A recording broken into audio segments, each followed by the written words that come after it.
అందరికీ నమస్తే.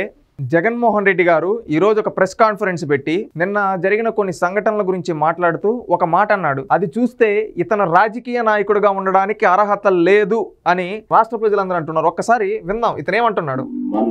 మన అభిమానస్తుడై నెక్స్ట్ టీడీపీ ప్రభుత్వంలో టీడీపీ వాళ్ళను రప్ప ఏం జాతరలోది గంగమ్మ జాతరలో ఏం పొట్టేలు తల నరికినట్ట రప్ప మంచిది.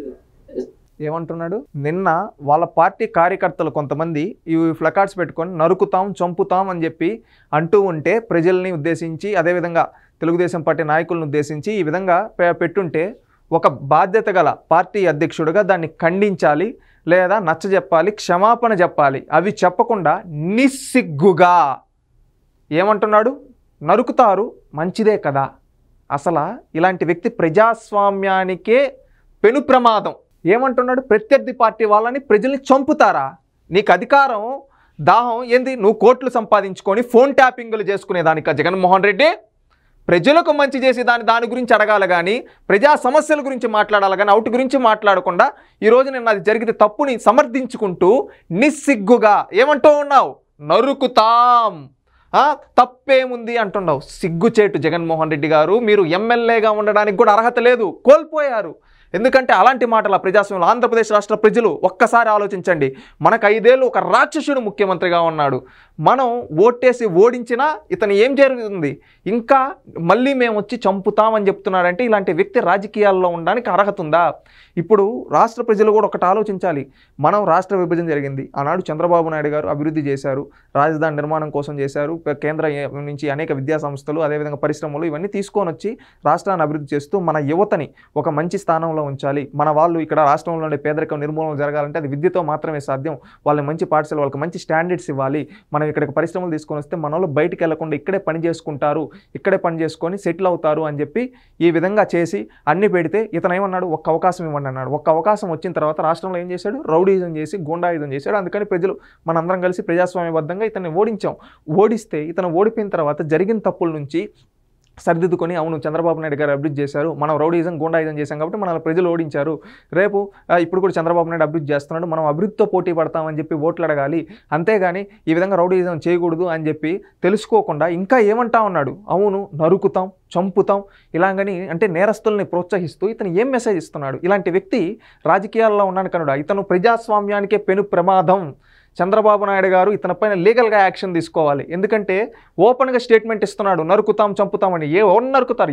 ఒకరిని చంపే అధికారం నీకు ఎవరిచ్చారు? ఒకరిని ప్రాణాలు తీసే అధికారం నీకు ఎవరిచ్చారయ్యా?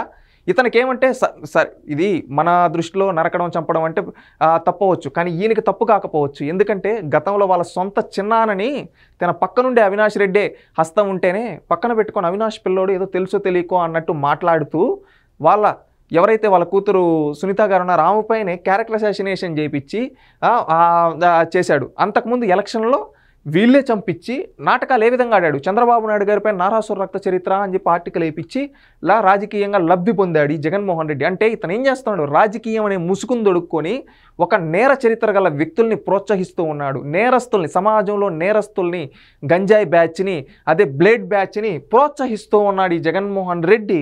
ఓపెన్గా ఒక నాయకుడు అనేవాడు ఎవడన్నా తప్పు చేస్తే హెచ్చరించాలి, కానీ ఆ నాయకుడే తప్పు చెయ్యండి అని ప్రోత్సహిస్తున్నాడంటే ఇతనికి ఏ అర్హత ఉంది? ఒక్కసారి రాష్ట్రంలో ఉండే ప్రజలందరూ ఆలోచించాలి. ఇలాంటి వ్యక్తులు రాజకీయాల్లో ఉండడానికి అర్హత లేదు, కోల్పోయాడు. ఎమ్మెల్యేగా కూడా అర్హత లేదు.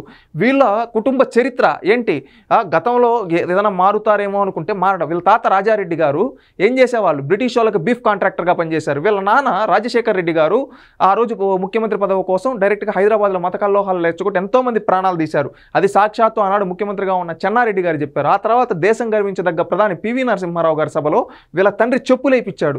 ఈయన కూడా రాష్ట్రం ఎప్పుడన్నా అభివృద్ధి దశలో వెళ్తా ఉంటే law and order issues create చేసేవాడు. ఈవెన్ 2014 నుంచి 19 వరకు ఒక కులం పైన విషం జిమ్మి చంద్రబాబు నాయుడు గారి కులం అంటగట్టి చేశాడు. మళ్ళీ ఆ రోజు వైజాగ్లో సమ్మిట్ జరిగి కంపెనీలు వస్తూ ఉంటే అక్కడికి వెళ్ళి కావాలనే law and order issue create చేశాడు. ఈ రోజు కూడా రాష్ట్రం ఒక సెటరైట్ అయ్యి అప్పుల నుంచి బయటపడుతూ కొంచెం రాష్ట్రం సంక్షేమ కార్యక్రమాలు జరుగుతూ అటు అభివృద్ధి కార్యక్రమాలు జరుగుతూ సంస్కరణలు తీసుకొని ముందుకెళ్తూ ఉంటే ఈ రోజు law and order issues create చేసే విధంగా ఇతను మాట్లాడుతూ ఉన్నాడు. ఇతని మాటలు ఉన్నాయి.